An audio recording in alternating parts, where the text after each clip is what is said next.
Ladies and gentlemen, I want to welcome you to the most influential urban conservative talk show in the free world. Yes, it is the Exceptional Conservative Show live from the nation's capital. We are not ashamed of the good news of conservatism, for it is the power of liberation. First to the Republican and then the Socialist. I'm yours truly, the exceptional one, broadcasting to you live from Washington, D.C., of course, via SHR Media and as well via High Plains Pundit Media. We broadcast live, and at 2 a.m. on the Liberty Studio, we are replayed on Red Nation Rising. So glad to have you all here tonight. And check who's in that chat roll there. Big night as always. You can always be guaranteed a fruitful night. White Mamba is back in the grill. Wow. What's up, Mamba? But more importantly, Mary Brockman, my bouncer, is in the chat roll. Smooches, Mary. If you diss Mary, you diss me, and you will be dismissed from the chat roll. Ladies and gentlemen, also want to thank Mrs. Biggs for hooking me up on USTREAM and also LiveStream as we broadcast around the world. Sometime this week, probably, if not tomorrow, Wednesday, we should be passing the number of visits to our website from last month. So we are like a week ahead of doing that. So I am very excited, very elated, and thankful for the fact. Uh, yeah, I know. I had a problem with Facebook earlier today as well. I know what you're saying, Mary. I really do. Last week we had a truly great week, and Dave Milner won't be here for this week. Uh, Last week we had Anti-Federalist Week, and then we had a serious smackdown conversation with the underground professor, Dr. Michael Jones, on the Federalists versus the Anti-Federalists. And I truly enjoyed last week. It was very entertaining and it's well very educational. And I got credit for a whole show on 10 minutes. 10-minute show, got a whole show credit there. All right. Also, great news for SHR. They went over 100,000 listens on SHR Media, which is tremendous. I want to thank them for letting me be on their network. Tremendous honor to work with Sean Lewis, Sackhead Clint, Sacco, Mark the Bloviating Zeppelin, the Underground Professor, and so many others that are part of the entire SHR media bandwagon. But congratulations. I didn't get a chance to do a good job of that last week, but I wanted to do it this week. Congratulations to you, Sean. Congratulations to you, Clint. And you should let Sacco out of the cage at least for 15 minutes sometime this week to celebrate. You might note that tonight's show we're going to be focusing on bureaucracy, and that came out of our conversation on Thursday with the underground professor. That the fifth estate, the bureaucracy, is what's really killing America. And the worst part about it is you can't change it. I know they say thank God for the Anti-Deficiency Act of the 1800s. The government can't change it. So we're going to talk about all of that, and we're going to bring you into the fullness of just how we got this bureaucracy and how it's killing our liberties and our freedoms moment by moment, day by day. And if we don't get people in there that can arrest the issues and the problems and deal with them via the bureaucracy, I mean actually expunging the bureaucracy, then it doesn't matter who we vote for U.S. Senate or Congress, or whatever. That ruling group of people will lead us down the boardwalk of death and destruction. It's guaranteed. It's always going to happen anyway. Ladies and gentlemen, you know what we do when we get this show started, live from DC. We take off our hats. We find an American flag, and for those who are watching via live stream, there are enough flags back here for you to see. Their flags, all right? And on the opposite side, for those who are watching live stream, there's a huge flag. So you'll be able to watch that and pledge allegiance to the United States of America. Kids, take it away. Parents, ready, begin. Allegiance to the flag of the United States of America and to the republic for which it stands, one nation, under God, indivisible, with liberty and justice for all. Woo! There you go. That's what you like to do. Start off the right way with the Pledge of Allegiance to the U.S. flag. Can I give you all a joke? I want to give you also need to get a root canal. So there is that, Mary. Wow. Ooh. Ooh. I had one of those. I had a root canal, and after the fifth shot of Novocaine, they were asking me, "Can you still feel this need? Can you still feel this?" And I was like, "Yeah, I can feel it." You're wasting your time and wasting valuable money. Don't keep hitting me up with the Novocaine. Go ahead and take the thing out, because it doesn't matter. I'm gonna feel it. I'm sensitive like that. So God bless you, Mama. I hope they take that root canal out. I hope that you're asleep while they do it. 3 bureaucrats walk into a bar. And I have to tell this one before we go to break. Okay? It's not like I've been working on this all day.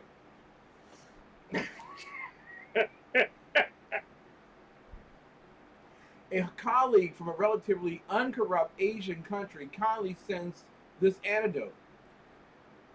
And this is, and I'll give it to you. It's in The Economist. And you know, economists have such great senses of humor. You know, makes you happy to know most of them, at least one of them. All right. So a Chinese bureaucrat, an Indian bureaucrat, and an African bureaucrat walk into a bar. Now, I want you all to understand, because there's an African listed amongst this grouping, I can't be offended. I can't be a racist, and I can't be offended. So there you go. So a Chinese bureaucrat, an Indian bureaucrat, and an African bureaucrat walk into a bar. They've known each other for years, having met every year at UN conferences, and they've become friends. By talking over drinks, they realize that they've only ever met at conferences. So the Chinese bureaucrat suggests that after the next one in Beijing, they come to his house to relax for a few days. It's a bureaucratic thing. It makes sense. Government's paying for it. Why not? Okay, so they all agree, and when the next conference ends, they set off.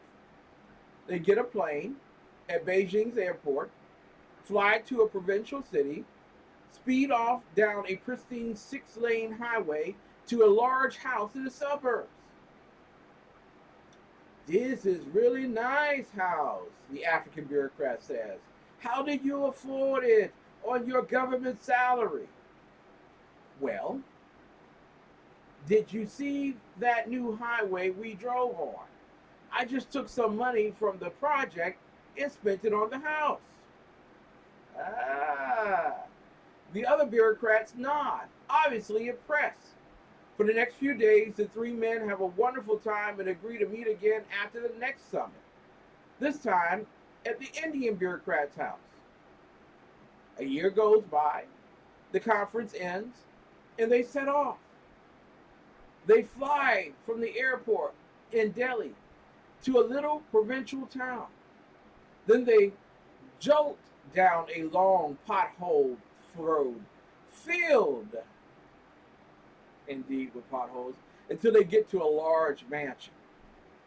The Chinese bureaucrat, obviously impressed, asks how the Indian bureaucrat could have afforded it. The Indian bureaucrat replies, well, did you see that highway we drove on? I just took some money out of the project and spent it on the house.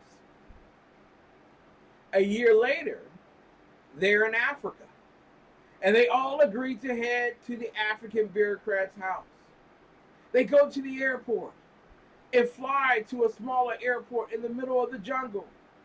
From there, they board a helicopter and fly over a pristine jungle to a large palace surrounded by military guards.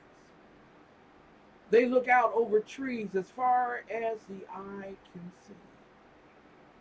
The Indian and Chinese bureaucrats are amazed, and they are both eager to know how he managed to afford such a palace. Well, did you see that highway we drove on? The African bureaucrats asked. Ladies and gentlemen, when we come back, I hope that you enjoyed that, because it gets even funnier from here.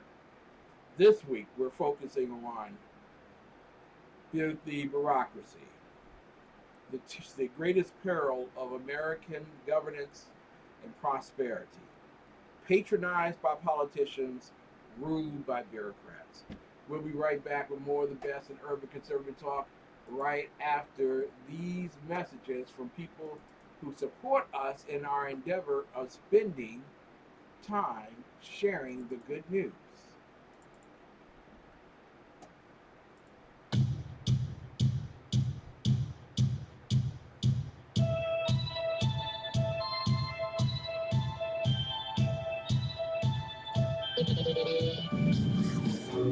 Hey, it's Jersey Joe, the Reaver of Common Sense. You can catch me every Wednesday night, 8 p.m. Eastern Standard Time on shrmedia.com. That's every Wednesday night, 8 p.m. Eastern Standard Time, shrmedia.com.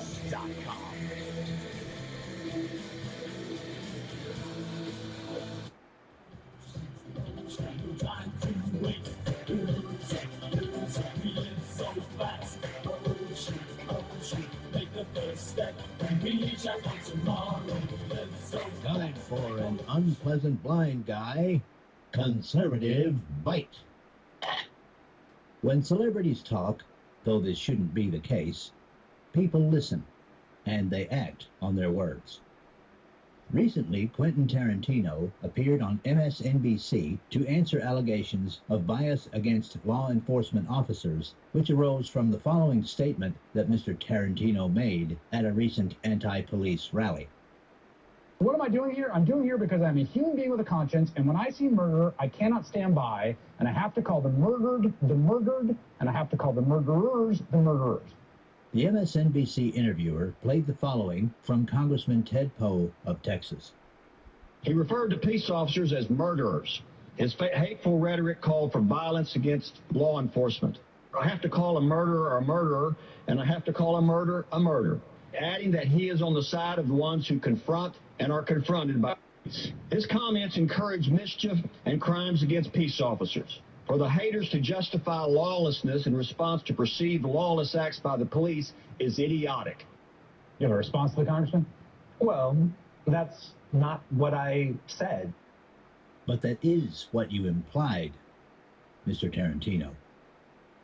The implication is that as long as there is a white face attached to it, there is a bigot under every bed and a racist behind every badge, eager to gun down non-white people for the simple reason of race hate. It's much easier to feign outrage and start arguments with celebrities than it is to deal with the fact that the citizenry has lost trust in them. More accurately, Mr. Tarantino, it is easier for people like you who haven't lived in the real world since the launch of your cinematic epic Lovebirds in Bondage in 1983 to create pseudo-fact as if it was a movie script, and then try and impose your own particular style of social engineering on the real people of the United States of America who live real lives in the real world, and who, unlike you, do not have armed security protecting them. They want me to shut up, and they want to make sure that no other people like me, prominent citizens, will stand up for that side.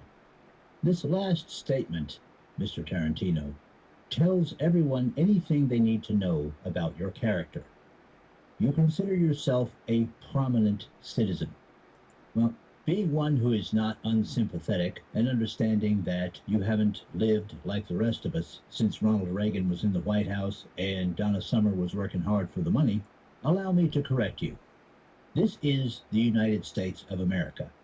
We are all prominent citizens in this country. I will allow that in your Hollywood bubble, and to those unwise enough to listen to celebrities as if they had some sort of special wisdom, you are influential. But every citizen, regardless of background, of the United States of America is a prominent citizen. I know you do not believe this to be the case, but the rest of us do. Your opposition does not want you to shut up. We extend to you, as we should, the right to free speech, which every citizen in the United States of America enjoys thanks to the sacrifice of the men and women of our armed forces. But we also expect for you to respect our right to speak freely, and this includes criticizing you. In the real world, sir, people receive feedback all the time, including me, and it's not always positive. That is how free speech works for all the citizens of the United States, including you. They're going to read what I said. They'll watch this show. They'll hear what I have to say. And I think they'll make up their own mind, and we'll see what happens. We certainly will. For my part, I will put the whole of Mr. Tarantino's MSNBC interview up at UBG Contact on the Twitter so that I will not be accused of taking remarks out of context. Mr. Tarantino, this may be difficult for you to believe, but it is not hyperbole when I say that all over the United States of America, right now, good law enforcement officers who treat everyone equally go on watch, knowing that people like you have helped to influence some people that it is not only acceptable for them to commit crimes, but it is acceptable for them to resist law enforcement even to the point of deadly force rather than be apprehended for those crimes. Some of those people are armed, some are not armed. Mr. Tarantino, it is the duty of law enforcement officers to protect and to serve. If you wish to make the situation better, sir, might I suggest that you begin producing movies that do not make the commission of crimes look cool. Might I suggest that you begin supporting things like the Open Heart Closed Case campaign. Might I suggest that you familiarize yourself with the cases of such people as Sharnice Milton, Riley Sherrod, and Cecil Mills. Might I suggest that while you highlight cases that you believe portray law enforcement officers as murderers, you step up and address the problem of black-on-black crime. Mr. Tarantino, you can do a lot of good with your influence, and your words can do a lot of harm. But whatever happens, you can rest assured that police protection will always be there, even for people like you, Mr. Tarantino. This has been an unpleasant blind guy conservative fight.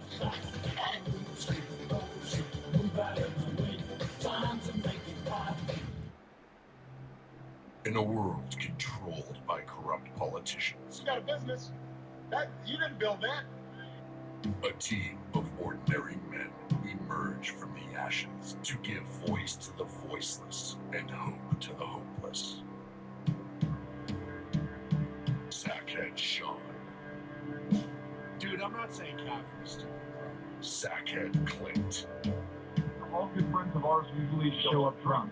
also starring Saki as the producer. I'm a little bit drunk, 'cause I'm drinking. They are the Sackheads Radio Show. Every Wednesday at 8 p.m. Pacific on shrmedia.com.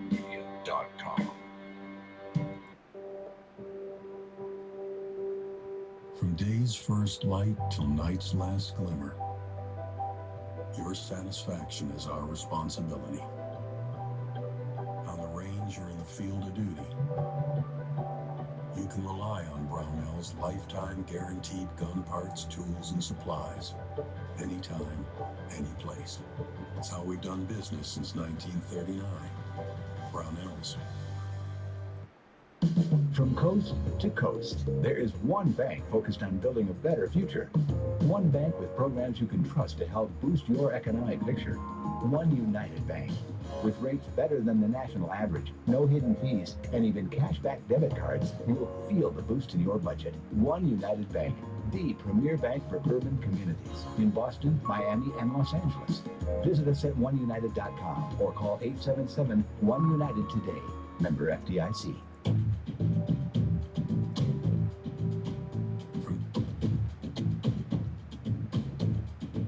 Ladies and gentlemen, welcome back to the Exceptional Conservative Show, live from the nation's capital.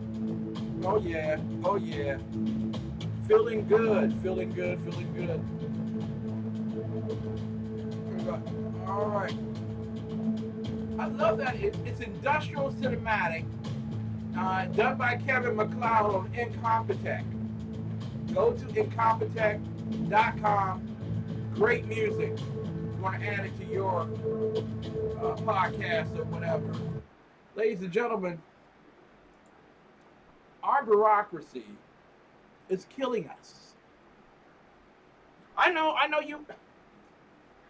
you want me to sit here and talk with you about how they interviewed 500 people from across the country, and Hillary Clinton is up by 14 points per that poll.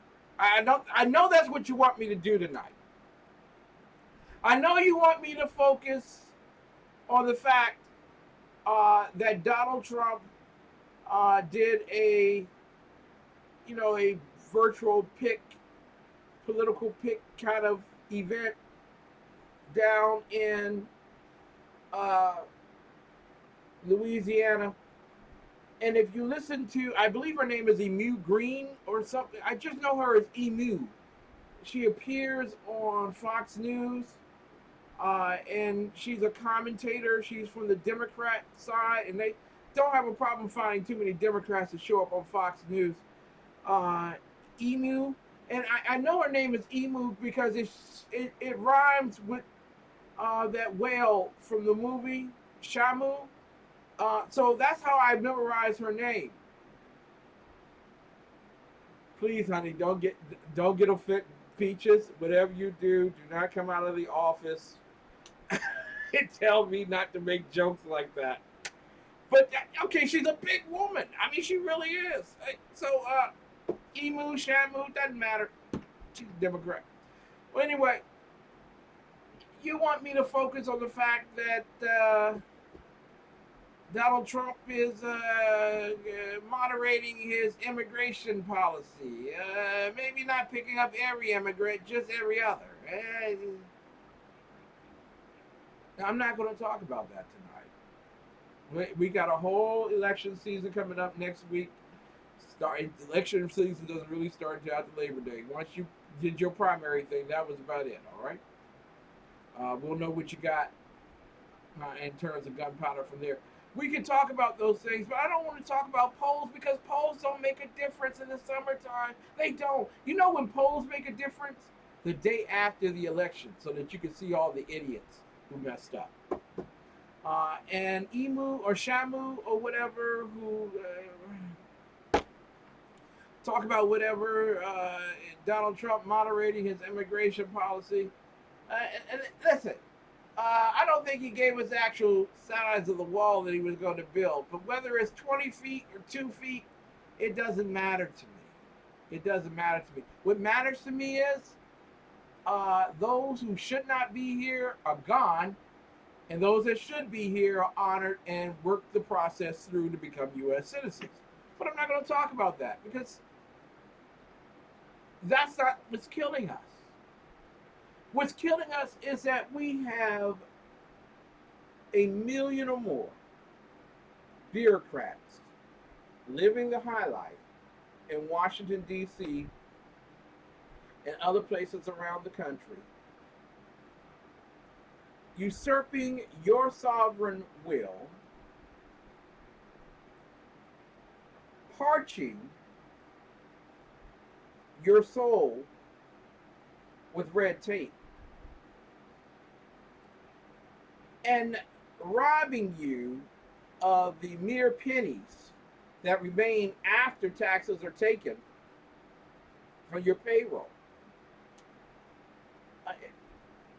And they do that, and you can get the professor, undergroundprofessor.us, says it all the time. Name one thing that the U.S. government does not regulate.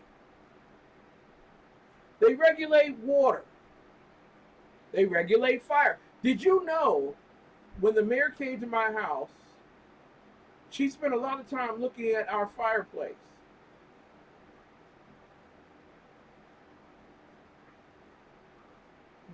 Is there a tax we can get out of this? What can we do to get some money out of this house? I'm just saying. I'm just saying that's what bureaucrats don't think of easing your life. They think of hardening your existence because you are the problem, not them. They are here to make your life better. And they sincerely believe that. And many of us think, well, if I work real hard and I send $50 a month to this particular candidate or this particular candidate or that particular candidate, maybe the greens, maybe the blues, maybe the reds. How is it that the government always ends up in the black and we're always in need of a pen with red ink in it? And then we have to go to the government to get the red ink. Ladies and gentlemen, and this is, you know that last week when we were talking about the anti-federalists, and I'm an anti-federalist. That's just who I am. If I were to be born in another existence, it would have been during the Revolutionary War, and I would have been one of those guys speaking very heavily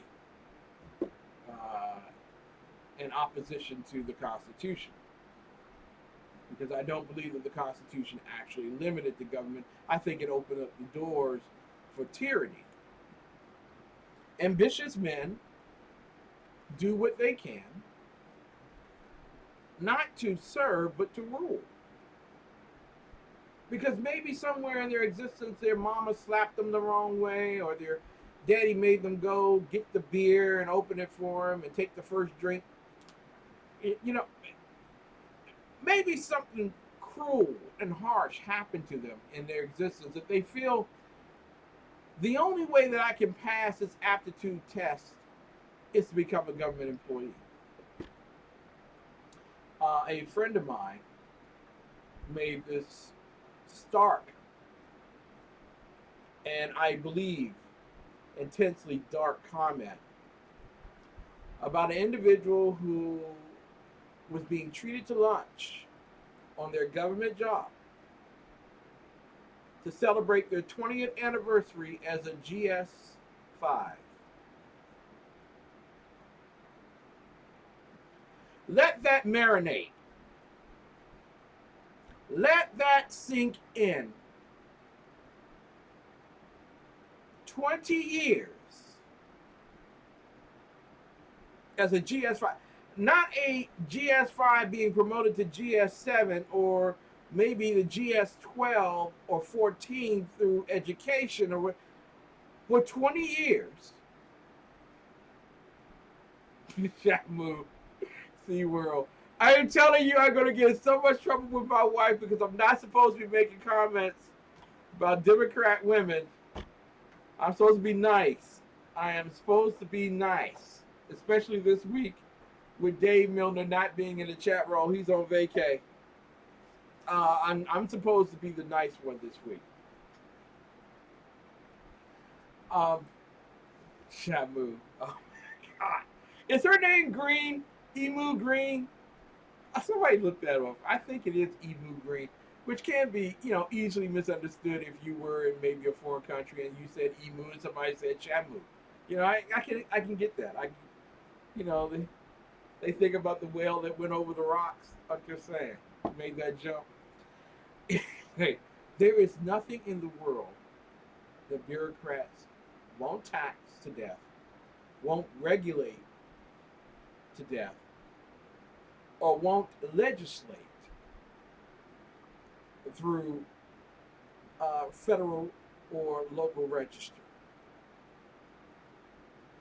You see, when you elect people to office, you believe that those persons serve you.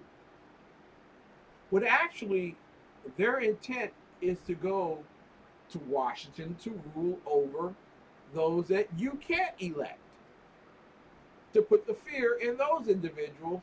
But those individuals already know that there's nothing that those who are elected can do to them, so it's kind of like a screw you kind of thing. I want to bring some information to you. This is out of USHistory.org, and I want you to understand where we're coming from in all of this. Mary, I love you. You're going to get me in so much trouble. You naughty girl.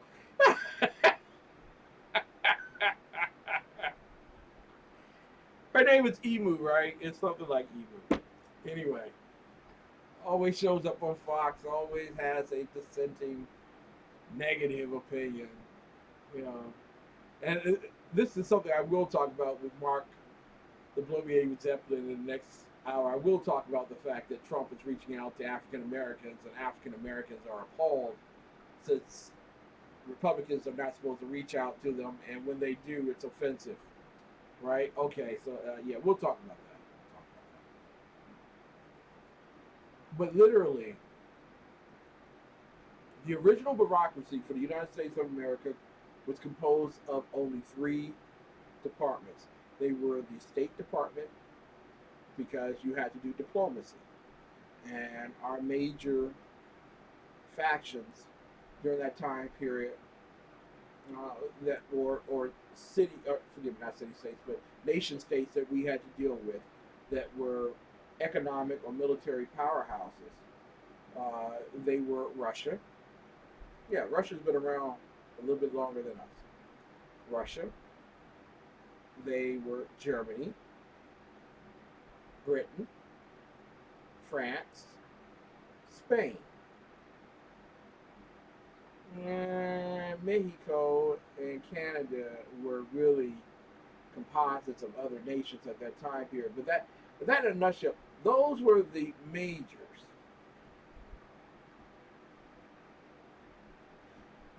Right now, the executive branch of the United States of America, just the executive branch, and for all those following along home, it's Article 2. Joe Biden did get this right, so got to remind him. Article 2, the executive branch of the U.S. Constitution. 3 million people work for the executive branch. I want you to get that, the marinate on that one. 3 million people work for the President of the United States. We're not talking about Congress. We're not talking about the Supreme Court.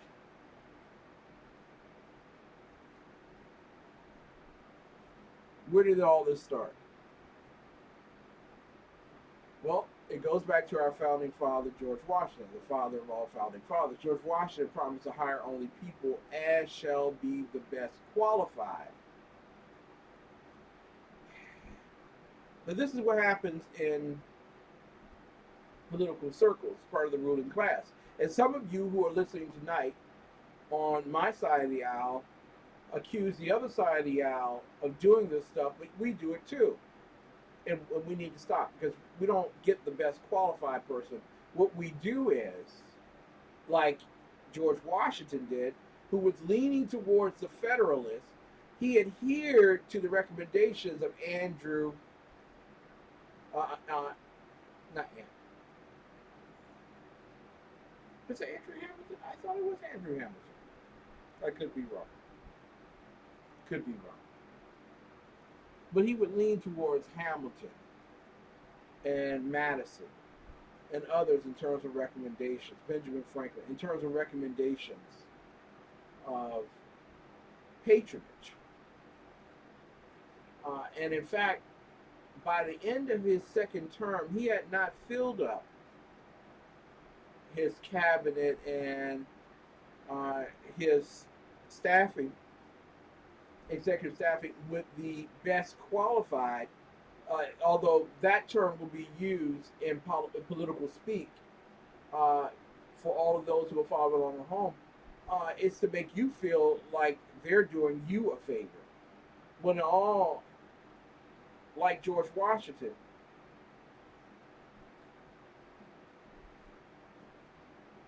he filled those people with people he liked. And the people that he liked were people that supported his campaigns and supported his legislation and supported his military endeavors. Now remember, George Washington at the end of his second term, we were in a depression. Economically, we were struggling. Militarily, we were struggling. Financially, as a nation, we were struggling. We were paying our way out of a sizable debt for starting up a country. So he didn't get naysayers. He got people that he liked, people that supported him. And what that did was establish the tradition of hiring your family and friends and rewarding your political allies for their support. Now, during the 1800s, more and more federal employees were getting jobs. Can you tell me which agency you believe was probably one of the biggest employers? If you said the U.S. Postal Service, you would be accurate. More and more people began working for the government. The Civil War started the expansion of Washington, D.C. The Civil War. And from the Civil War on, this is why a lot of Democrats don't mind there being a war as much as, I'm talking about the political ruling class, while they would speak against it harshly when their president is a Republican, because Republicans are warmongers and hate-filled people and drone addicts who would kill their own citizens overseas without a hearing or due process. Washington, D.C. always expands, not because of any economic revolution from outside, like the Industrial Revolution.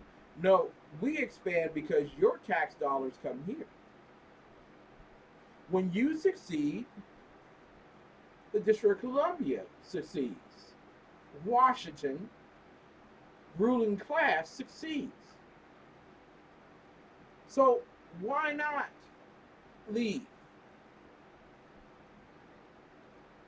50 of your best armaments in the middle of the desert when you can just pass legislation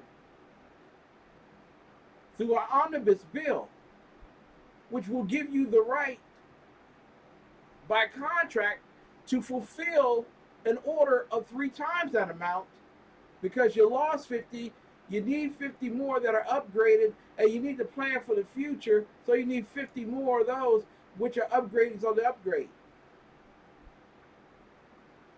You see how this works?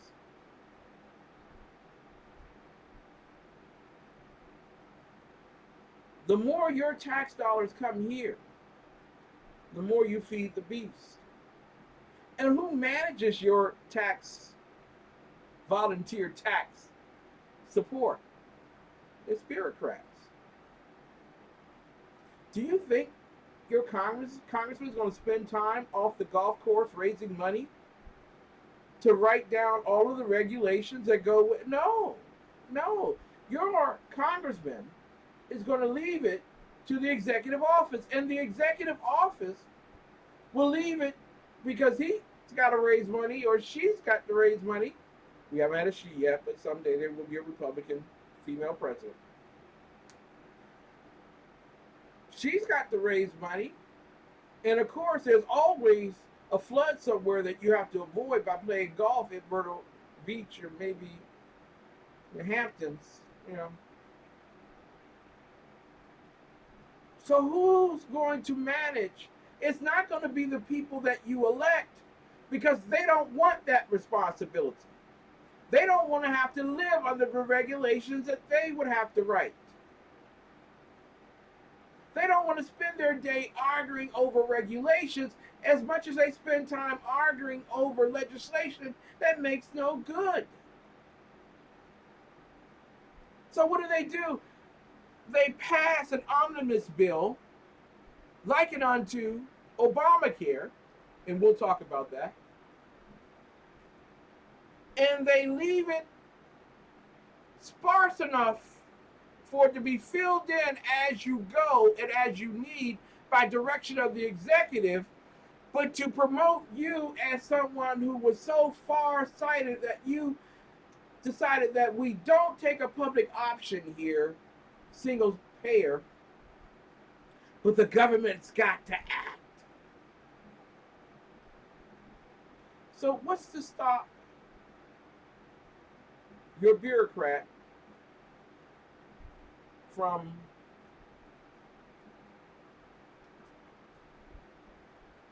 corrupting his or her civil service? Well, according to the Pendleton Act, there's supposed to be a merit-based federal civil service. It was intended to replace the patronage principle established by the founding father, George Washington.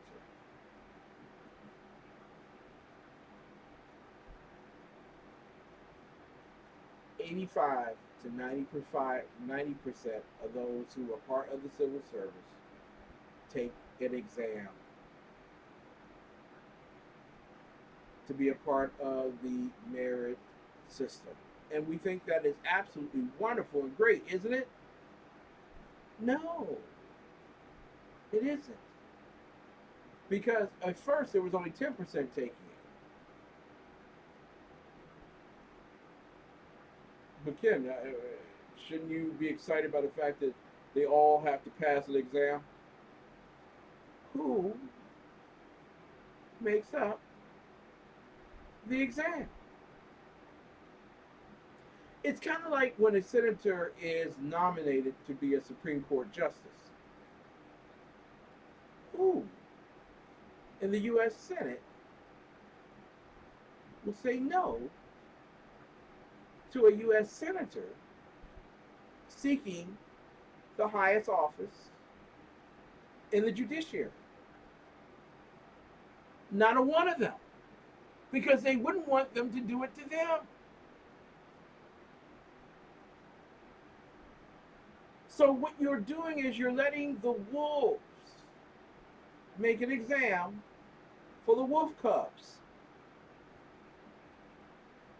You pass it and you move on. I want to advance us to the New Deal. Now,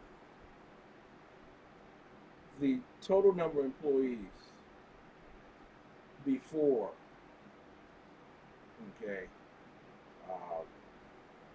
the war was exhaustive, somewhere in the area of about 1 million.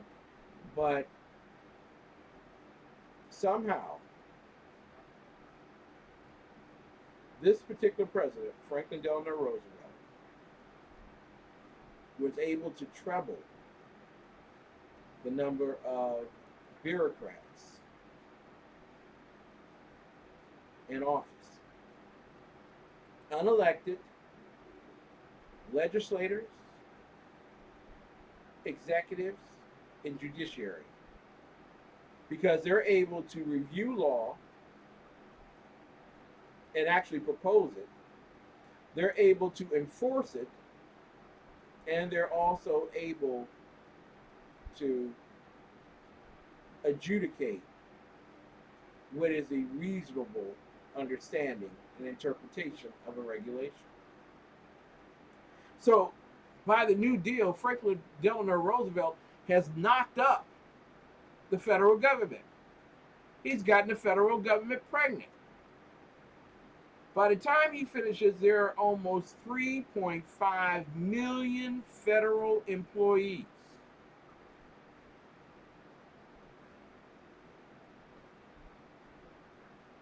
And what do you notice about that number? It did not fall.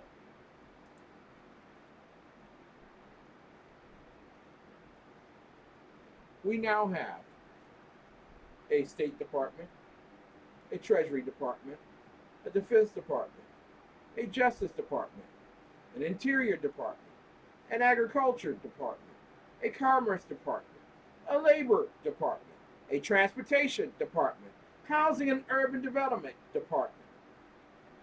Now that was once part of a different department.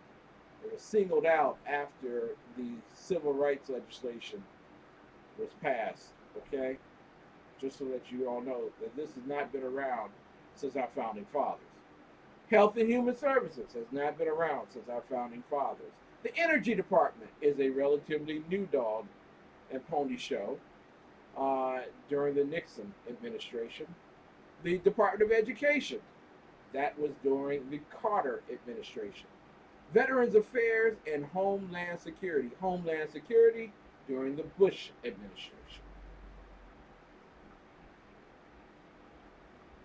All of these. And then you have the U.S. Department of Postal Service. You have Amtrak, which the federal government should not own Amtrak, but they do. And then you have independent agencies like NASA and the Fed, regulatory agencies like ATF, Department of Labor,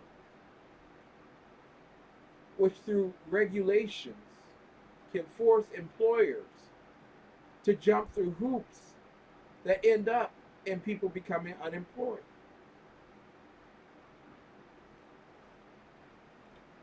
Do we need 3 million people in 2,000 different agencies to serve us? The answer is tangibly no, you don't. Because what you'll find out in government, like I did research on employment, and in DC government, there were at least 30 overlapping youth employment programs in the District of Columbia. And yet youth unemployment is up 50%. Does that mean they're successful? Well, to government, yes, they are successful. They go out and they train people to look for work.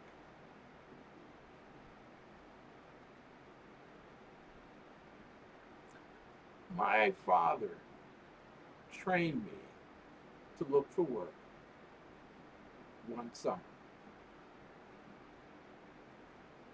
He took me down the street. He got a quarter. He took out the afternoon Washington Star. He walked me back home, gave me a number 2 pencil, and told me to circle every job that I could work for that summer.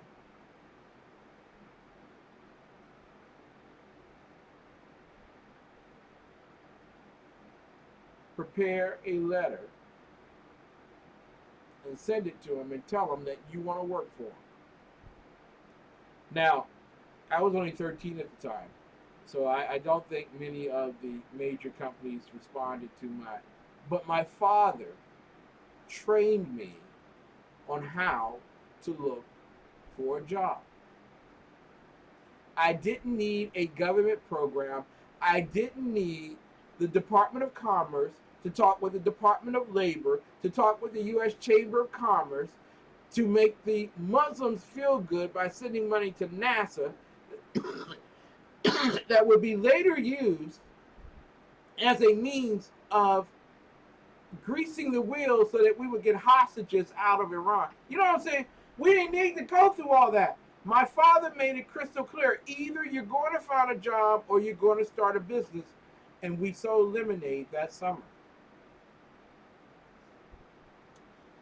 I didn't need a government program for that. I suppose that those who are out in Colorado don't need a government program to tell them that rainwater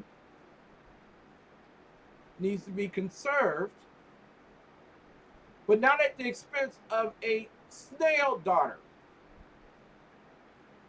We don't need Environmental Protection Agency telling us that because we have a little creek on our property, that we have to consider that vessel moving water, and it must be appropriately filtered and cared for at an expense that we cannot afford.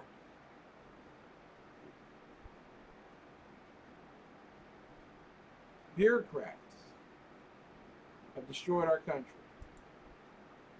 In the last quarter of our program, I want to talk with you about Mises, the Mises Institute,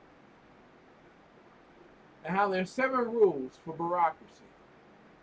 7 rules that guarantee that you, the American people, will fail every single day. Every single day. And who will be riding your back throughout the course of your journey to failure? It will be a bureaucrat. 3 million people. Actually, it's 3.5 million people today. 3.5 million people pushing paper in Washington, D.C., getting government contracts, your tax dollars, so that we can fund whether pigs are homosexuals or not. Contract money out the door. And even have a Secretary of State blaming the black man for her being so corrupt as to spend government dollars transferring electronic information that's classified through a server in someone's bathroom in Colorado back to her server in Chappaqua, New York, with all the safety as it complies with the NSA and Homeland Security. Sure it did. No, it didn't. 3.5 million people. And you know what? I will say this about Donald Trump, who I admire running a campaign with very few workers. He's showing you how free markets win political campaigns. It will go down historically. And that's why the political elite are concerned about polls, because they want to be able to say, I told you so. We need to ensure our jobs as pollsters by telling him that he's going to lose. And if he doesn't spend more money on pollsters and other people, then he's certainly going to lose. But if he wins, that means he won it without us. And if he can win without us, then other people will realize that they can win without us too, and we will be out of a job.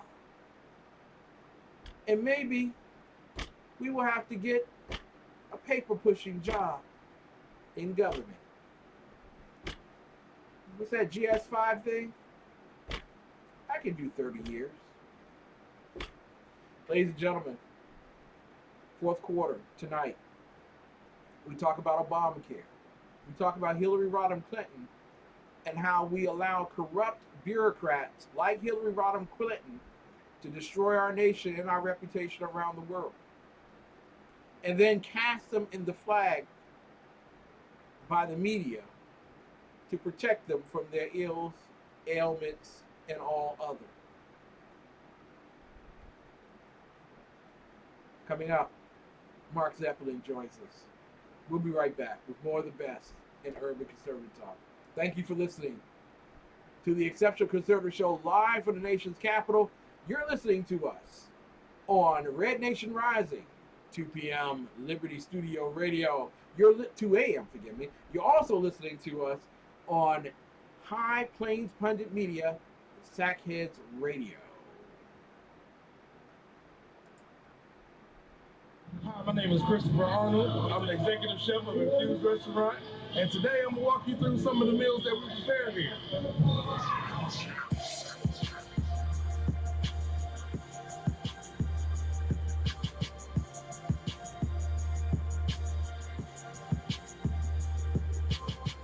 We're making a pizza. We use fresh Italian sausage. They cook here and slice it up. Our pizza dough is in-house made. Our pizza sauce is in-house made. So everything is fresh and ingredients.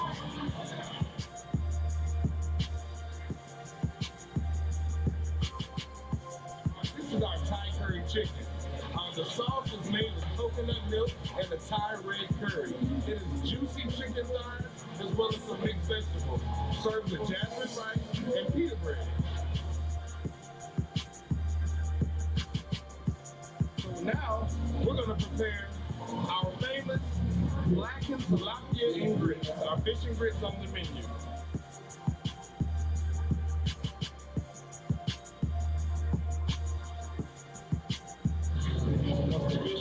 And our meal will be complete.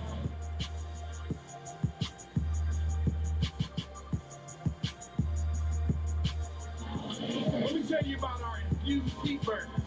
When we kick the spice up just a little bit with our infused sauce. We start off with 80-20 USDA round chuck hand patty burgers, like half a pound of burger, and we're gonna grill it to perfection. After I flip the burger, we add the sauce and let it cook on into the meat mix a little bit.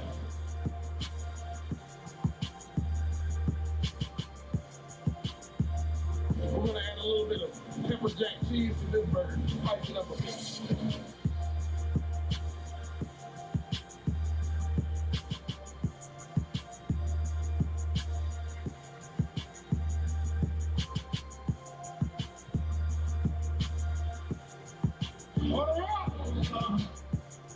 Ladies and gentlemen, 6339 Allentown Road, Temple Hills, Maryland. Make it your place this weekend. Now, Brownells, we know you may have only one shot to harvest that trophy, so we have thousands of accessories and replacement parts to improve your chances. We know how much you love to shoot, so our gunsmiths articles and videos will help you do more and get more out of your guns. We also value your hard work and money. That's why only Brownells backs up everything we sell with a 100% unconditional lifetime guarantee. Brownells, the world's largest supplier of firearm accessories and gunsmithing tools. Hi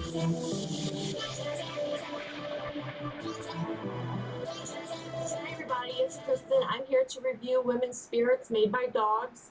I love these shoes. I am an FM sufferer, so finding shoes that don't make my feet hurt is very tough. These don't make my feet hurt. I've tried Pumas, I've tried Nikes. Nikes are pretty good. Pumas I can't wear. They hurt my feet too much. I mean, it's to the point to where my feet hurt so bad to where I can't even walk. So I was so happy whenever I was contacted to review the new dogs. I love these dogs. I love these things. My feet don't hurt when I wear them. They got the holes in them to keep my feet cool. They got massaging bumpies inside. feels like you're walking on little things of foam. I mean, like, it's just awesome. I just love it. The heel is a deep well down in your heel, and it protects, it's a shock absorber. So if you're running in them or jumping in them, like if you're on a trail and you have to jump in them, it absorbs the shock. What else? And then it's a higher thing back here for your heel. So it's like a really high thing that protects your ankle from when you're running, so there's no injuries, so it doesn't cause injuries. It's Velcro, so it's very easy to tighten your shoe, so whenever you're running, your shoe won't fall off when you're trying to run. I love these shoes, and I hope you guys really appreciate this review, and there will be pictures at the end, like always. But I wish you would guys go check them out. They're only, these women's spirits are $40. There's a whole bunch of other kind of shoes that you can purchase as well. There are children's shoes, toddler shoes, infant shoes, men's shoes, women's shoes. Anything you can think of, they got it. And they're pretty cool. So I hope you guys enjoy, and I will see you next time. Bye.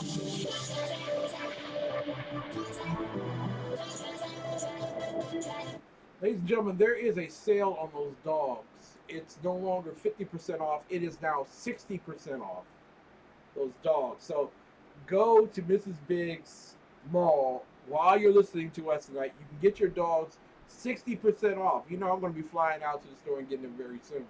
Ladies and gentlemen, without further ado, a man of great wisdom and reason, and a flashy dresser. How about we'll go with that tonight? None other than Mark the Bloviating Zeppelin. White House switchboard, how may I direct your call? I want to talk to Mr. President. I'm underwater. Good evening. You wish to speak to Mr. Obama, sir? I want to talk to Mr. Obama. I be underwater. I got lots of water and nothing to drink it with. Oh, sir, one moment, please. I have to find the right page. Okay, here we go. The standard response for you, sir, is he is unavailable right now. He is out on the golf links. Well, I'm swimming in water. I got water. What I'm going to do without the president? I'm sorry, sir. You're going to have to depend on somebody else. Thank you for calling in. Goodbye now. Goodbye now. That is the Obama White House, people. With Emu Green working there. Or is it Shamu? It doesn't matter. Same Gulf of Mexico. Same whale. Anyway, none other than the Bloviating Zeppelin himself. Mark, it is a great pleasure to have you on the air with us tonight. Well, good afternoon to you, sir. That's very interesting. How did you get into the White House? I don't know exactly. You might be a great actor, sir. You just might be a great actor. By the way, have you seen Obama? Have you seen him? Isn't that a song by the O.J.? Yes! Have you seen him? Tell me, have you seen him? I thought it was. I think it is. Your thoughts, Mark? I think he's still golfing today, isn't he? Yes, he is. He's not going to be in Louisiana until tomorrow, when most of the water has gone back out to sea. He is the president, after all. He has a very tight, very busy schedule. He's a busy man. He's the number one man, basically, for all the nations on the planet. And he cannot be expected to simply drop things and appear wherever, there's some kind of a piddly crisis. Exactly. He is not Santa Claus. He can't show up and just be important enough to provide emotional support the way George Bush would have.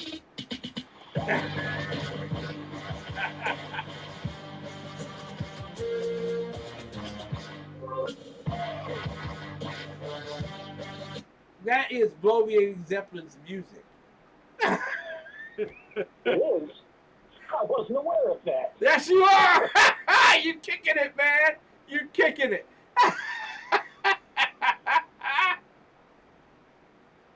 Well, I have to say that since I'm watching you on your on the screen, and it looks like the air conditioner is running, what's the temperature there in D.C.? It is a fascinating global warming 82 degrees. Oh, 82. That's actually not bad. That's pretty good. Exactly. If it wasn't for global warming, then it would be probably 75.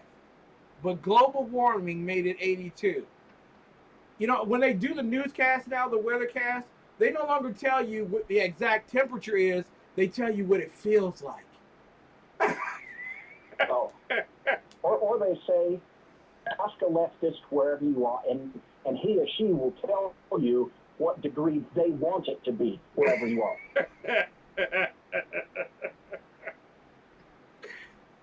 You have written some great material over the past week. And can you tell everyone what Bloviating Zeppelin is all about? Certainly. My name is Alexander Solzhenitsyn, and I wrote the Gulag Archipelago. It's 2,000 pages long, and it's a great read. Other than that, I'm on Twitter at bzepp, and I am at bloviatingzeppelin.net. I own my site. I own my name. Google doesn't own it. No one else owns it.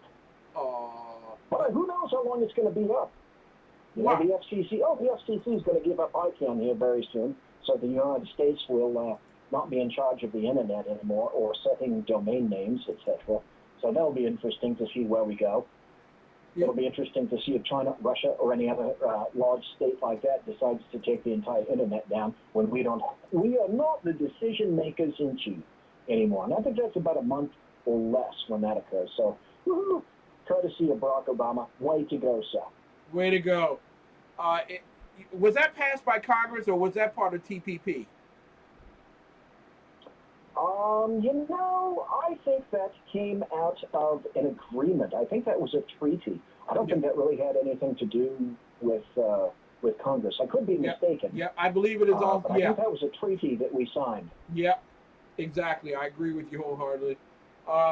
But you know, we're going to have someone that comes into office that's just going to, by executive order, declare that all treaties and tweeties that we signed up until he came into office are null and void. So there. See how that works constitutionally. Well, the funny thing is, when you open a door, like an executive order, and then you decide that you're going to conduct in the latter portion of your terms, you're going to conduct things more generally by executive order than you will Congress, basically deleting two of the three major branches of government. You're setting a precedent. You're opening a door and you're setting a precedent. Mm-hmm. And don't be surprised, Democrats and leftists, that occasionally in the future, should certain individuals tend to occupy the White House in the future, don't be surprised if other persons decide that they're going to enact orders by way of the executive order because, of course, the precedent has been set. Now, that's not to say that presidents have not set executive orders for quite some time. One of the largest executive orders that I can remember, I think, is 3333 or something like that.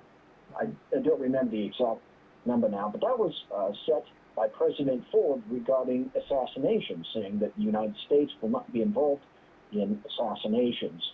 So we've set executive orders for quite some time, but we haven't until this presidency become occupied with setting policy by way of executive order in deciding that we're pretty much going to bypass Congress. And at the same time, I find it very strange, Congress doesn't seem to much object to that. I found that very, very odd. Exactly. It's as if they are getting paid to forfeit their responsibilities, and paid well. It can actually turn into a lobbyist job later on in life. Oh, well, yes. Does anybody here watch, I think it's a Netflix series called House of Cards, which There you- takes place in D.C.? Yes. And Kevin Spacey plays Frank Underwood, who's a dirty son of a gun, who happens to be a Democrat, but it could be anyone for that matter. But one of the interesting things that it's true when he says this, it's not necessarily about the money, it's about the power. And then later on it becomes about the money. Just ask the Clintons, who have both now in their dotage, so to speak, both money and power. Yes. They're starting to be uncovered bit by bit, and I wish I could tell you that I was absolutely convinced that they'll be totally exposed as the jackanapes, the sniveling jackanapes that they are, but I remain a little unconvinced of that. I only wish. Well, I think you might become more convinced, and I am certainly convinced more so. I thought Comey was going to nail her to the cross. I forgot that they took out all the crosses and replaced them with sickles from the, well, at least the sword of Islam.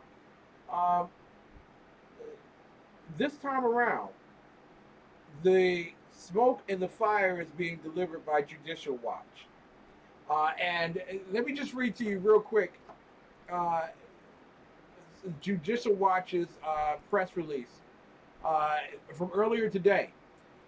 The new documents include 20 Hillary Clinton email exchanges not previously turned over to the State Department, 725 pages of State Department stuff that was not turned over to the State Department, bringing the known total to date to 191 of new Clinton emails, not part of the 55,000 pages of emails that Clinton turned over to the State Department. These records further appear to contradict statements by Clinton that, as far as she knew, all of her government emails were turned over to the State Department. And also, Aberdeen provided expedited direct access to Clinton for donors who had contributed from $25,000 to $10 million to the Clinton Foundation. Now, Mark, how come we couldn't start a Clinton Foundation? I don't know. Apparently the truth is, quite frankly, sir, we don't have the right connects. But here's the funny thing. It seems that yesterday and today, the standard meme of blame it on the black guy, it seems that Hillary Clinton tried to blame it on the black guy. I gotta set this one up because I'm going to put this on tape so that Sackhead Sean hears me clearly. Sackhead Sean is a covert advisor to Hillary Rodham Clinton. He never told Clinton. I think he is. Yeah, he never told you, he never told Clinton, but he's a covert. And what he said to her over the phone, and she has some hearing issues now, was blame the black man.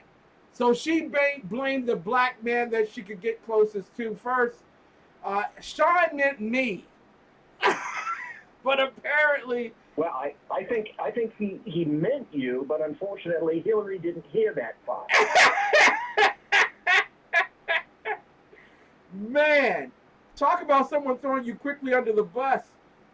Not only did Hillary throw him under the bus on Friday, but by Sunday morning, Hillary has been thrown back under the same bus by the same man. You've been following this. Your thoughts regarding why did they pick Colin Powell of all men? Go ahead and say it. He's a pussy. If I'm not mistaken, he's a pussy. Her statement was that former Secretary of State under the evil George Bush had his own private server, and that was then Secretary of State Colin Powell, who, as most people know, is in fact an actual black man.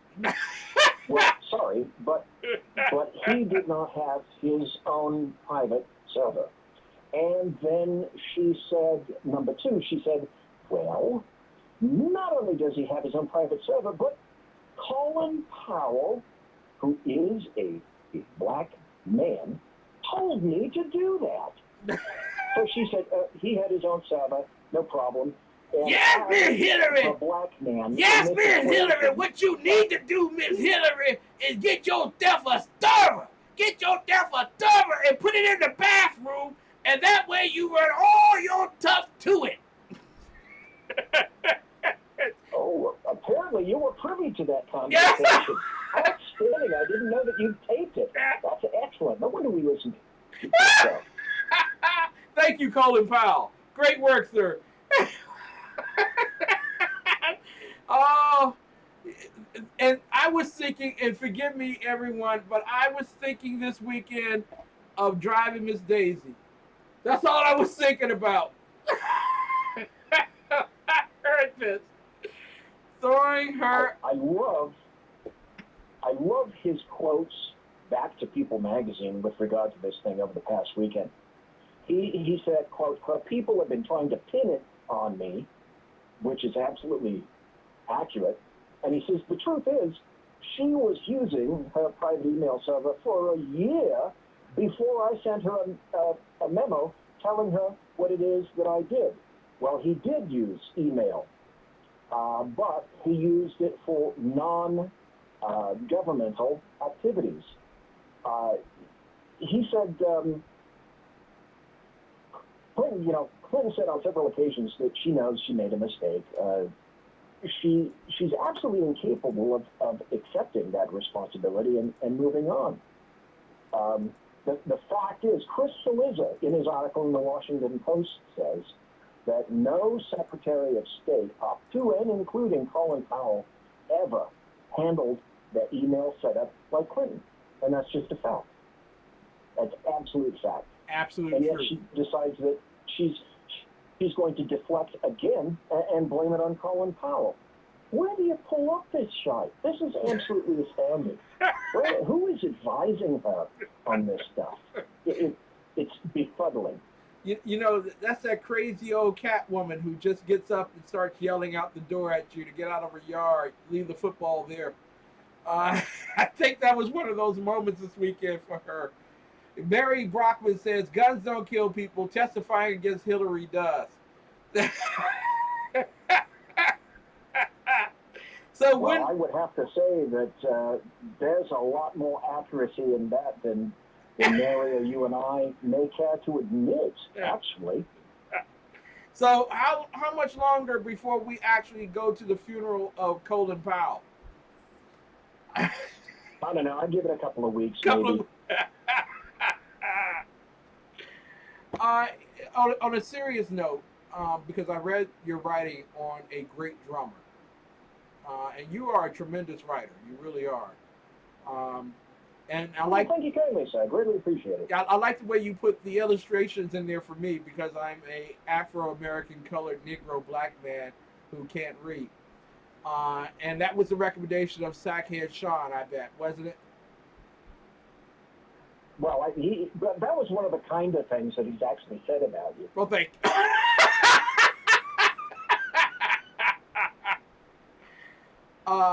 But you do realize that whenever possible, privately and publicly, I stand up for you unequivocally. So whatever he says in front of me about you does not go unanswered. I simply want you to know that, sir. Thank you very much, Mark. I really appreciate that. Every man needs his own lancer against evil. Neil Pert, one of the world's most talented drummers. Well, age has caught up with him, right? Virtually. Yes. I would not have taken you for a Rush fan, but perhaps you are. No. Wait a minute. Stop the presses. Hold it right there. That's what you Sean would say, wasn't it?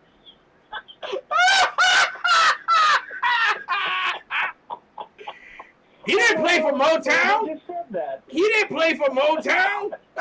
How you know about him?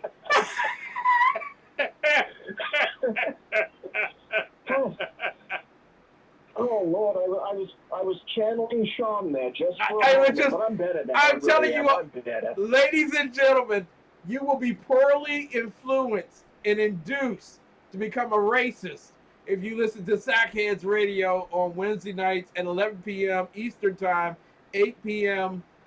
7 p.m. Pacific Time. You will be induced to be a racist like Sackhead Sean. And I forgive you. You are forgiven, sir. You don't have to be a racist like Sean. Cool. Well, here's the deal. I will defend you. I'm going to be there this coming Wednesday, and we're going to be on at 8 p.m. Central, 11 o'clock Eastern. And should Sean decide to go there, or Clint for that matter, I will defend you as staunchly as humanly possible. Thank you. I do not doubt that in any shape whatsoever. Thank you very much, sir. But Neil Pert, what's wrong with Neil Pert? I mean, he's a great drummer. I happen to have seen Russ live 3 times. The newest one that I happened to see him was in, I think it was 98, 99, right around in there. Yeah. And together, they're a great, great team. Individually, Alex Lifeson is a pretty good guitarist. Geddy Lee is a very good bass player. Yeah. And it's really difficult to try to play bass and sing at the same time. I know that for true. Neil Pert is probably one of the finest rock drummers that's ever lived. Yeah. In my blog, you can see there's a video from YouTube down there where he has a drum solo and he's performing live in Frankfurt. Well, Neil Pert is 62 or 63 years old right now. And if you can imagine working out like that man works out, yeah, sometimes 2-3 shows a day for 40 years, because I think the Rush 40 tour was a couple of years ago, and your body just can't take that. You just can't take that. He's got arthritis. His feet kill him. His arms kill him. His joints, his legs kill him, because literally every both arms, both legs are moving all the time. And so he's played with Rush for 42 years right now. And but he's just beat to hell. The other interesting thing about him, I'm sorry, go ahead, sir. No, it's just that it might be just too demanding, because when you go, people see Neil Pert like,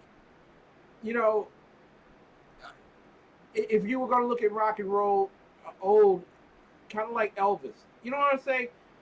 Neil Pert is Neil Pert, and so you always expect Neil Pert. Doesn't that get to a guy after a while? Well, the funny thing about him, there's a lot of people that know drumming. I know drumming a little bit, but not like others, is that he's a perfectionist. Yeah. And so if he's a slight fraction of a beat off, it bothers him terribly. So when he records, when he plays live, he expects the same performance in a live showing that you would expect off of something that was recorded. And he by his own admittance, he's getting to the point where it's hard to perform like that. You, me, him, we're just getting old every day. Yeah. The thing that's kind of interesting about Neil Pert is the fact that in, I think it was 97, 98, right around in there, he had 2 terrible, terrible tragedies, 2 terrible personal tragedies in a row. He had a 19-year-old daughter. Her name was Selena, and he lost her in a vehicle accident in Canada in 1997. That put a wedge in the relationship between he and his wife, Jacqueline, at the time. And it was very, very difficult for them to get over the loss of their daughter by the fates, so to speak.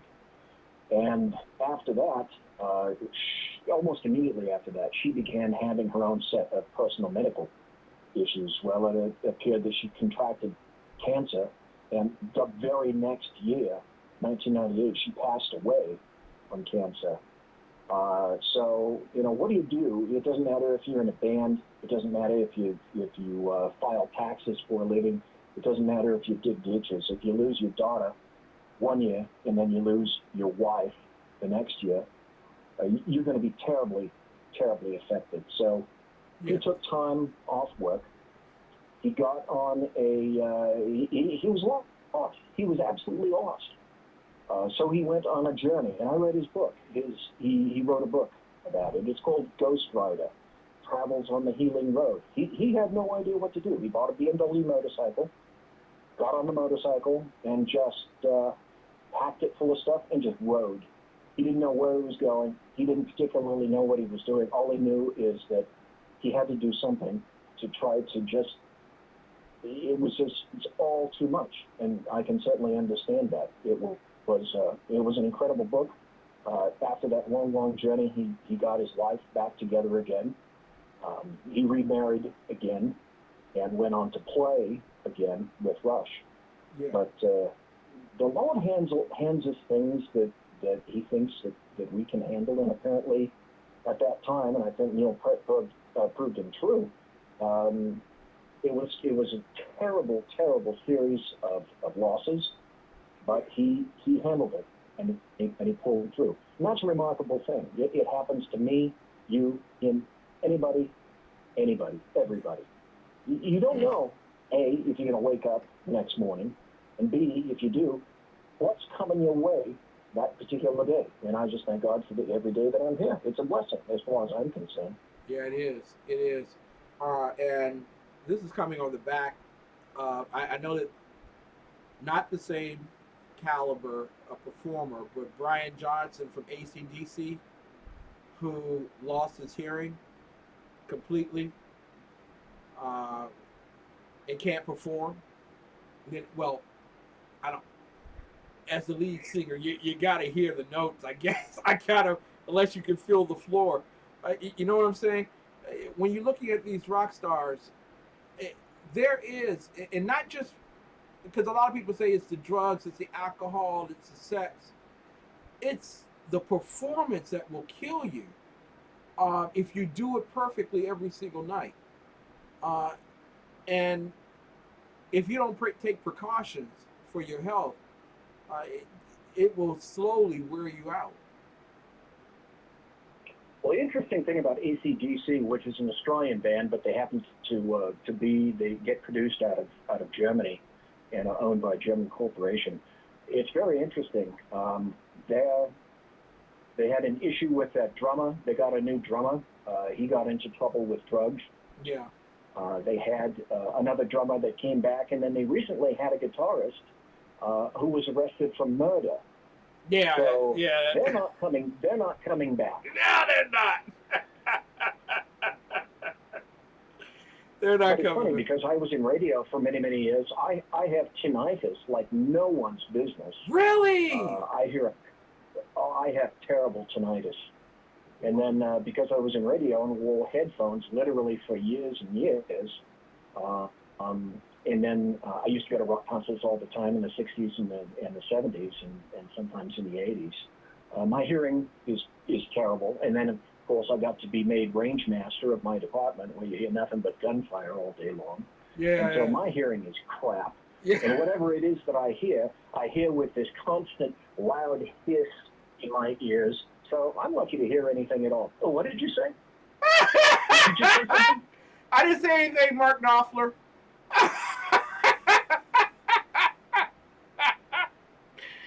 Ladies and gentlemen, one of the great commentators of our time, and I'm just honored to have him on the air with me on Monday nights at 10 p.m.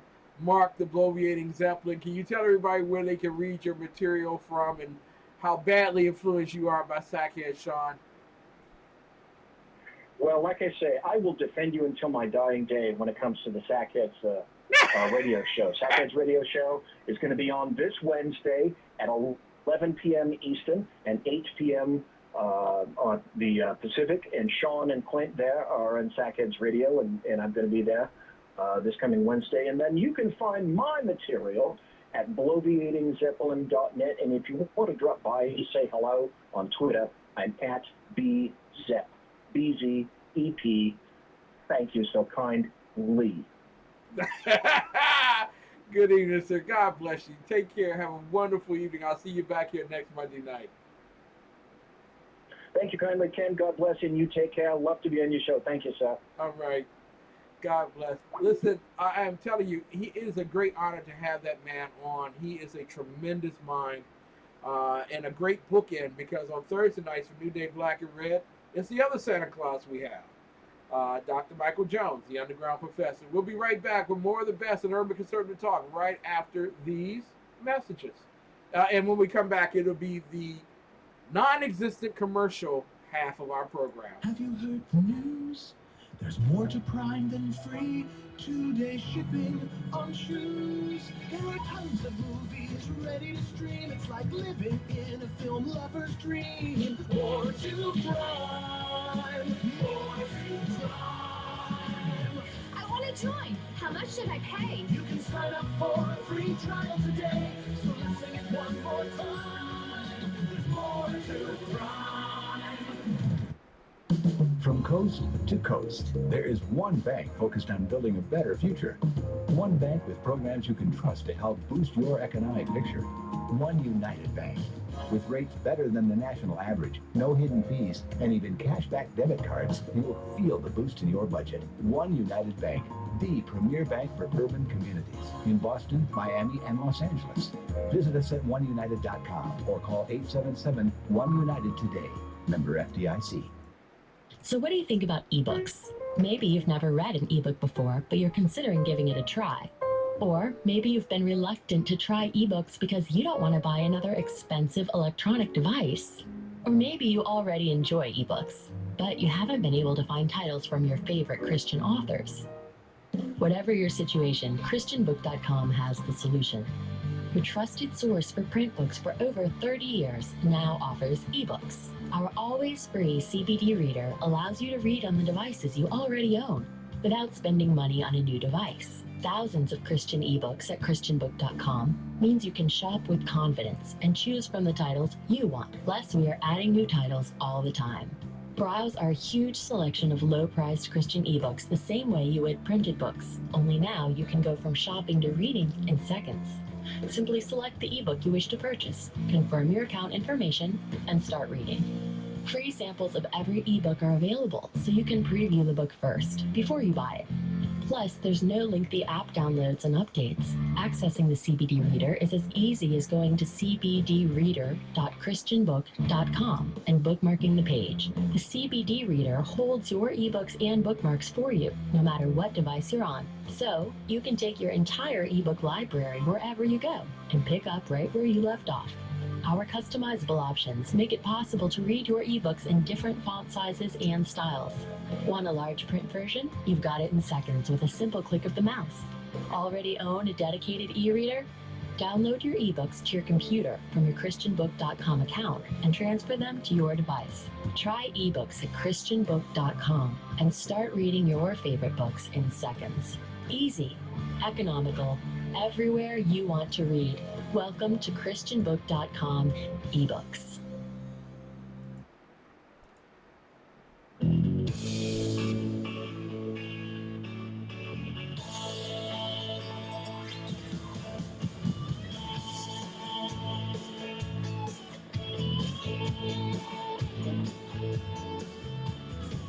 I've seen a lot of places, I've been around the world.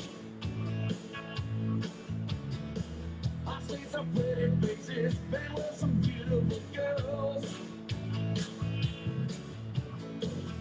After all I witnessed, one thing still amazes me. Just like a miracle, you have to see to believe. This guy lives Texas with his own hand, brought down angels from the promised land.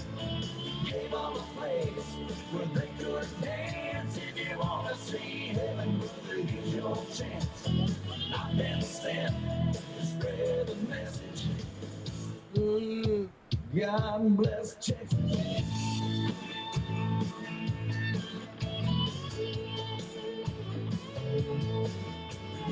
First he let the sun shine, then he made the waters deep. Then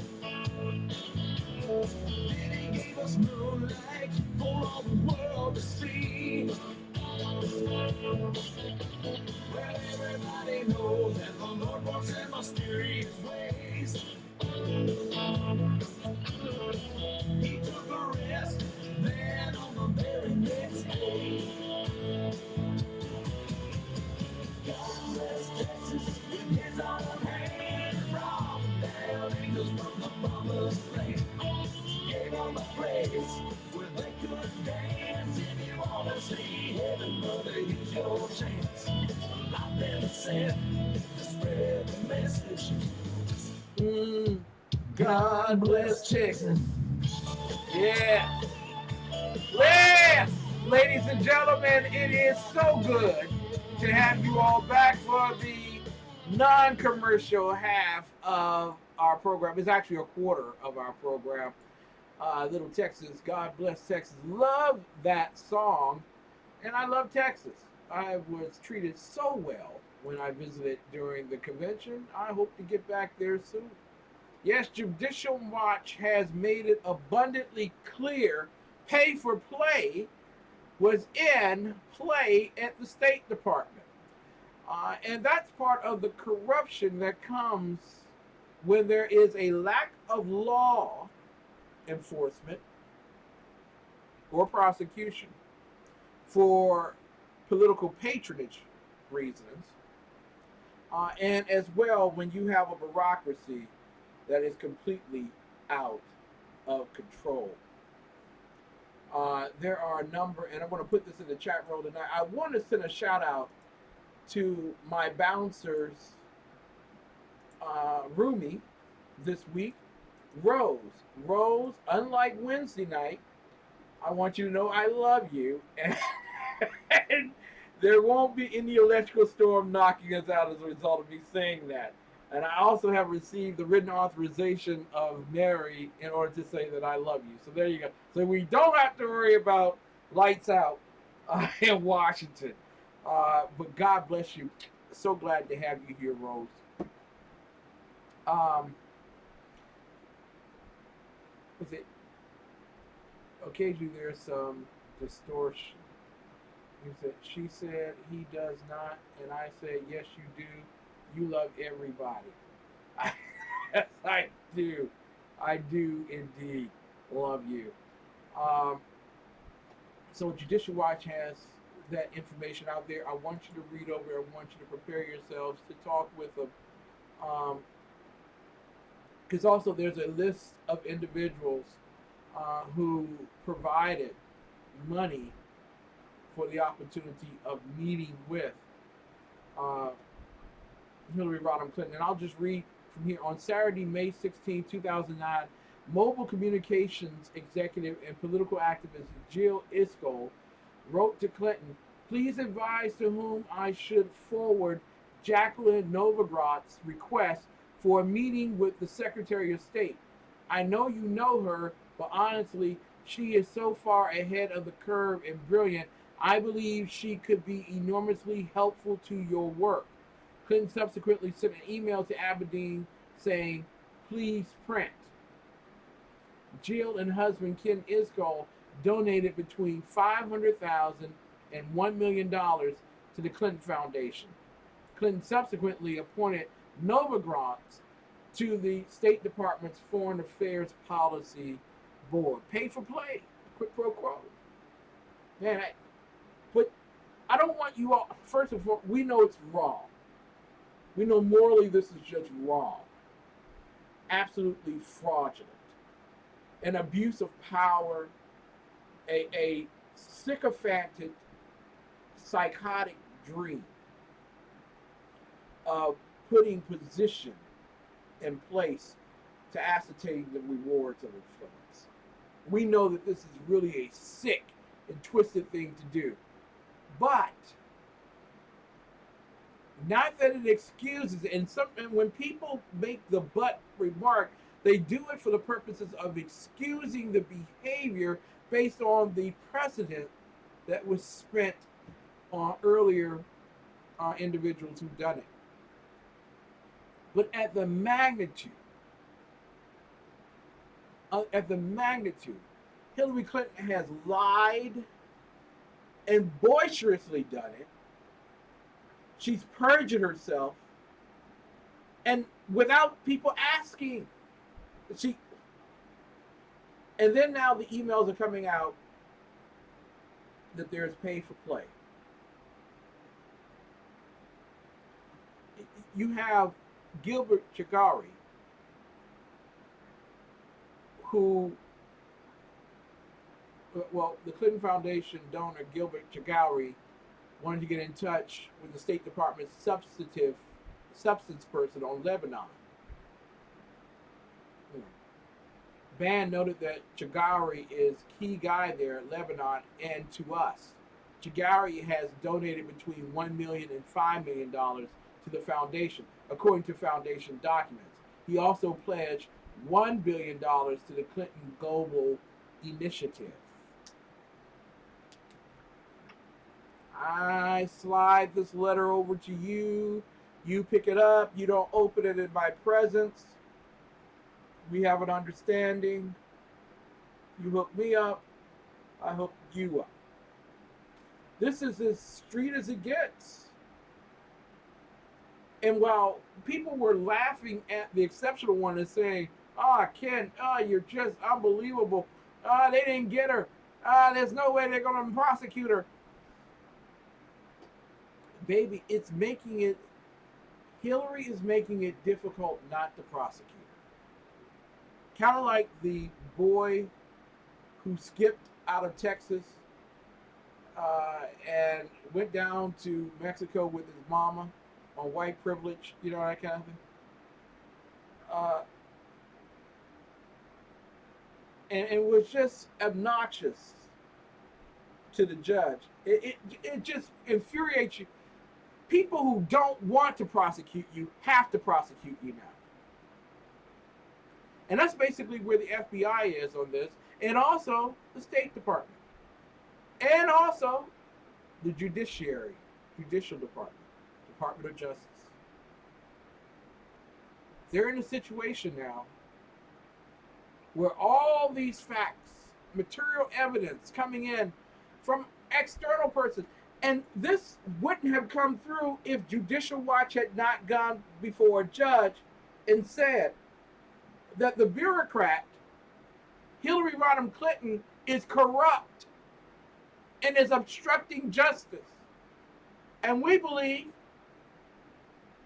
that we should have access to all of her public records. Thank God for Judicial Watch. And I hope that I put that in the chat room for you all. Yeah, you all got it. Huma Abedin is just she's a little flyweight on the pole. That's how big this thing is. But I want to go to the 7 rules of bureaucracy.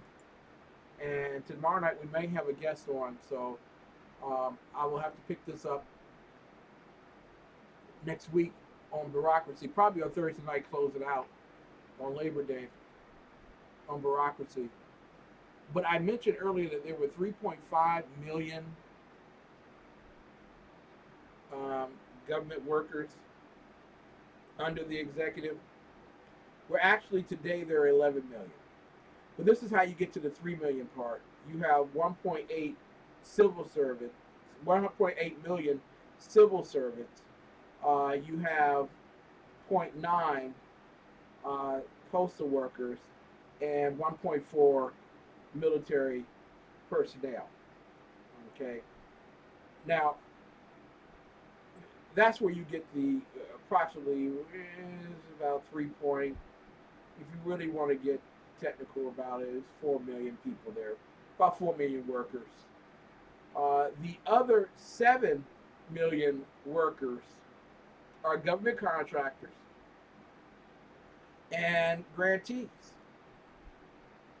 So literally, when you put up the fact that you elect one president, one vice president. And you really don't even, let's just be honest, you really don't elect the vice president. He's selected by the presidential candidate, and you vote the ticket per se. So we'll go with one vice president and 100 senators, 435 congressmen. We're looking at indirect representation in the federal government that you are responsible for through electoral politics. We're looking at about 536 people who have a responsibility to oversee 11 million people. And then you have the IRS issue, you have EPA issue, you have Bureau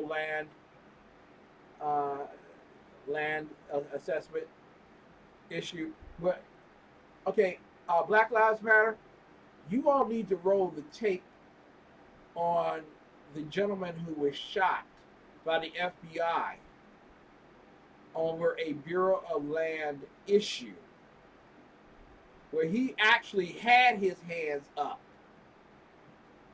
And he was shot point blank by the FBI. I don't hear y'all marching.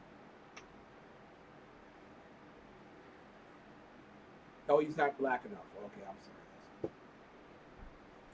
Now, members of Congress can hire their own staff.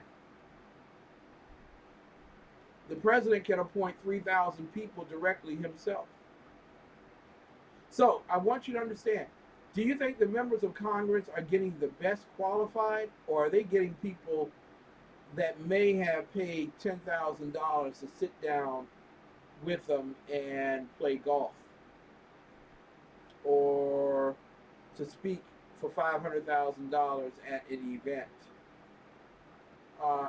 Practically no. That ain't happening.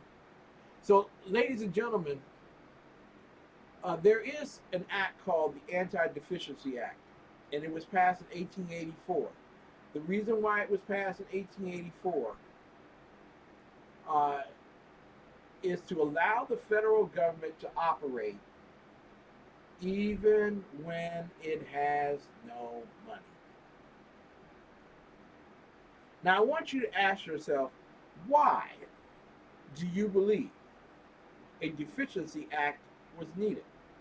Because if Congress says we don't have any more money, and the power of the purse is not in the president's pen or his phone,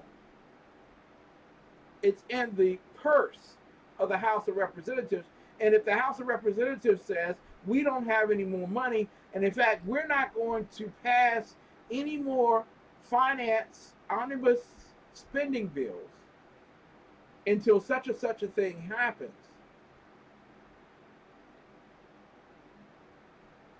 then you could just shut this whole place down.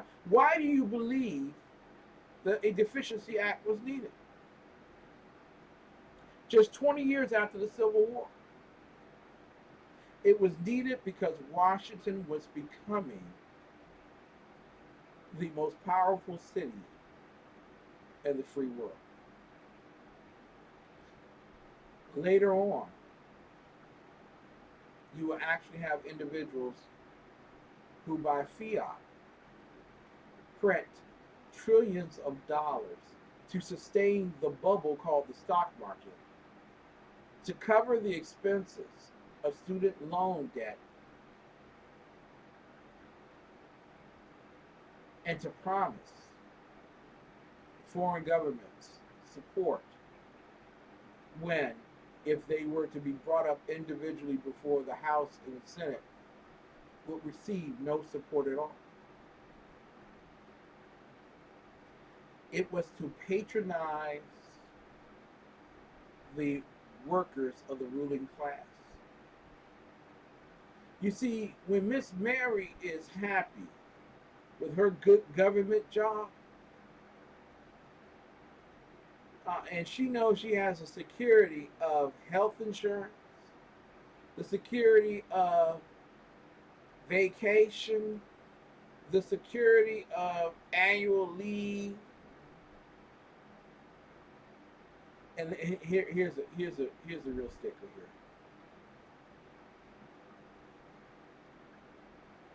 here. Elected officials come and go 2, 4, 6 years. 2, 4, 6 years.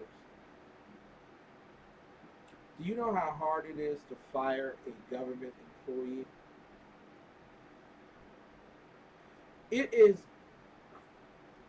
almost as impossible as getting Adele to sing at the Super Bowl. It is almost as impossible as asking George Michael to marry Madonna. It is almost as impossible as bringing oil and water to a complete solvent mixture. It just don't happen. And then, knowing that they can't be fired, literally, you could show up drunk. And in fact, they had a employee in the federal government who was one person in the, I think it was 3 in the office, but he's just one working his office,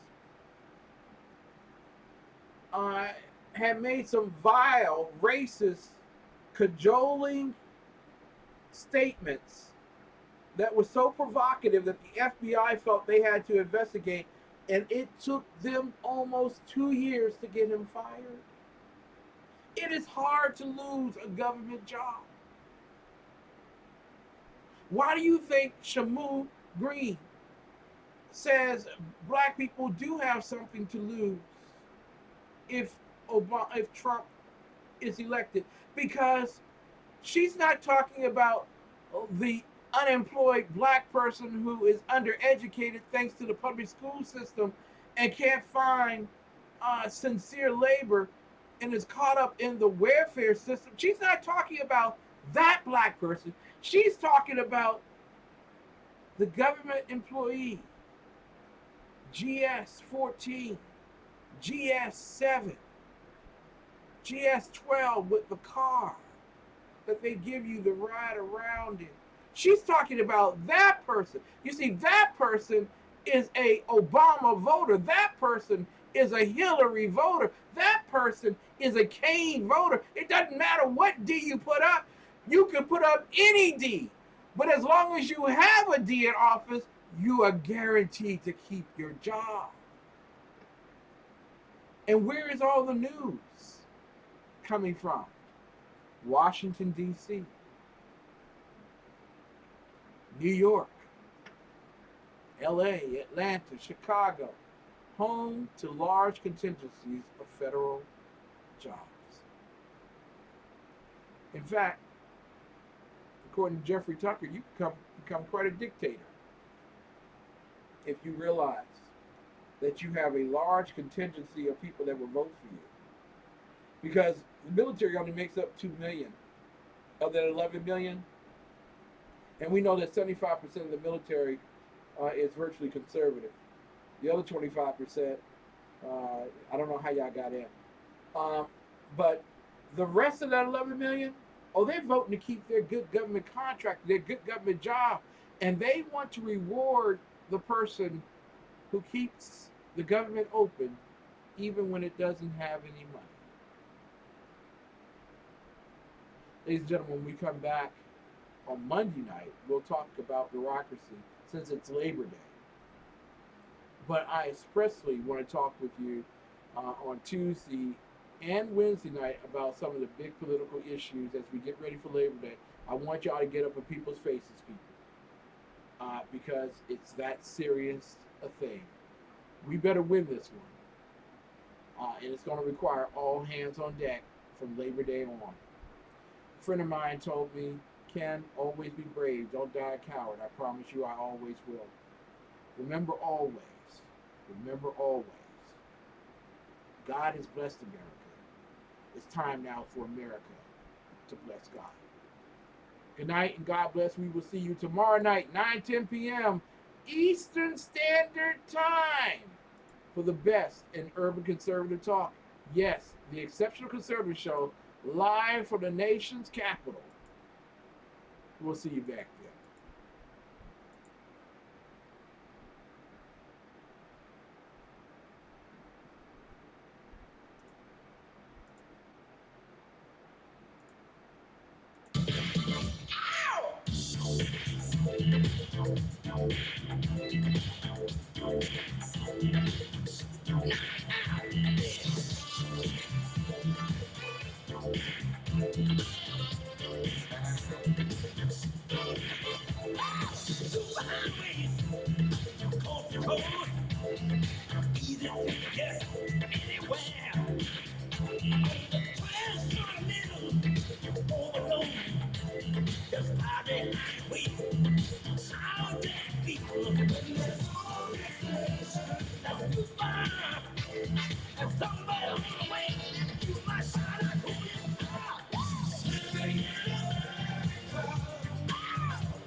Rock my soul!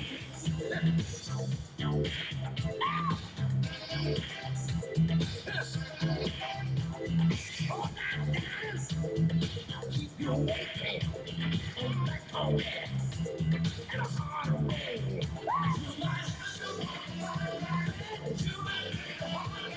Everybody's working. Living in America. Say don't do say don't. Living in America. Hey, soft nation. Living in America.